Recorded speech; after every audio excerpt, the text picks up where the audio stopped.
Kama kawaida tunasema huu ni mtoko wa mkutano wa mwezi wa 9. Hii sio tu kujifunza masomo tu, lakini pia utakuwa ni mtoko kwa sababu Matema Beach, kwa sababu Matema au Kyela kuna ziwa. Kwa hiyo kijana ambao mpanga kukosa, sijui umejipangeje, lakini sisi tunaita ni mtoko wa mkutano huo. Hapa nipo na mkurugenzi wa vijana jimbo la Mbeya. Karibu sana baba. Naam, Bwana Yesu asifiwe. Amina. Tunajua kwamba mwezi wa 9 umeshakaribia tayari, na vijana wanataka kusikia baba anataka kusema nini kuhusiana na mkutano au kongamano kubwa la vijana Mbeya. Kwanza kabisa, kama ulivyomsikia mtangazaji anauita ni mtoko, maana yake ni kitu kikubwa sana. Tumejipanga, tumejiandaa.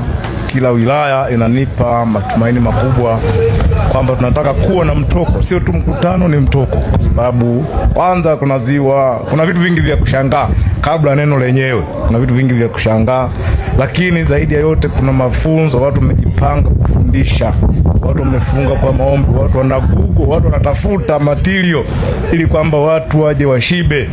Kwa sasa ukikosa, maana yake umekosa jambo kubwa sana. Kwa na wasihi watu wa wilaya zote, wachungaji, vijana na kila maeneo ambao wako, tafadhali jipangeni, msipange kukosa kwenye kongamano la vijana Kyela. Ni mtoko, kama ulivyosikia unaitwa mtoko, basi na wewe toka siku moja angalau upate furaha, kwa sababu wakati mwingine mambo yamejaa, yamekuwa concentrated nyumbani, lakini na wewe sasa toka ili uenjoy mkutano. Amina. Na labda utuambie sasa, labda kitu gani hasa ambacho kitakuwepo huko? Nadhani vijana wanatamani kuona labda midahalo na kuwepo vipindi vya maswali na majibu. Nijabu kuongea na watu mbalimbali, vijana mbalimbali wakasema wanatamani sana kuwepo labda na vitu kama hivyo. Labda sijajua nyie sasa labda mmejipangeje mnaposikia maoni kama haya ambayo vijana wanatamani sana viwepo vitu kama hivyo. Wakati mwingine pia wametamani michezo kuwepo, hata na michezo pia watu washindane huko. Labda mnaposikia maoni kama haya, mkurugenzi, watu wanatamani kuona na kusikia kutoka kwako wewe mwenyewe kwamba nini ambacho kitatokea huko.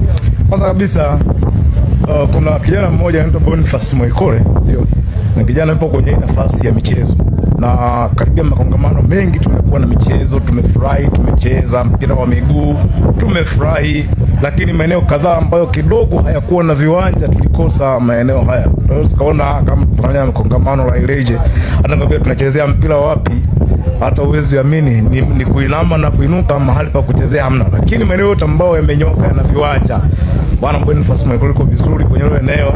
Huwa napanga vijana walio na wasio, jipangeni. Vijana walio ambao hamjaoa jipangeni, tuko vizuri.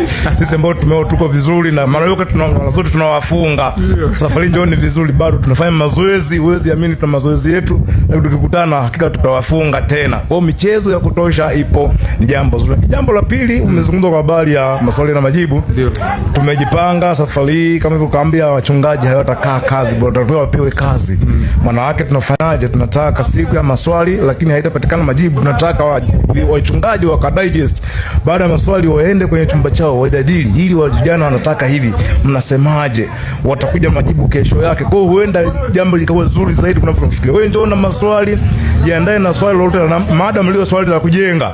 Kuja na maswali ambayo kwa hiki kwako unaona kama ni maswali ambayo kidogo yanakuletea shida, lakini tumejipanga kwamba kutakuwa na siku ya maswali, lakini baada ya kuuliza maswali yatapita kwenye mikono ya wachungaji. Hawezi kututembelea bure. Tunapa kazi ya kufanya.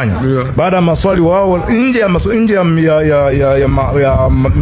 masomo yetu, lakini swali lako ambao unakuja nalo, lakini tunaipeleka wachungaji, kesho yake itasimama timu kwa ajili ya kutoa yale ambayo ni majibu. Kwa hiyo utapata majibu sahihi, maana ni jopo la wachungaji wako hapo, watajadili kwa pamoja, wataleta majibu sahihi. Njooni na dukuduku zenu zote, mtapata majibu halisi. Mungu akubariki sana baba. Asante kwa majibu yako, na nadhani watu watahudhuria. Amina, nashukuru sana, Na ningependa sana kuona watu wamehudhuria. Ndio. Karibuni sana watu wa Momba, Mbozi. Ndio. Tunawamiss kwa kweli. Na wenyewe wakionekana tutakuwa jambo zuri sana. Amina. Ubarikiwe sana. Amina baba. Asante sana. Nilikuwa na mkurugenzi wa jimbo la Mbeya. Kwa amesema msijali, msihofu.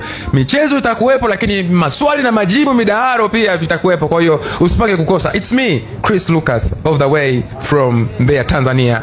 Alright.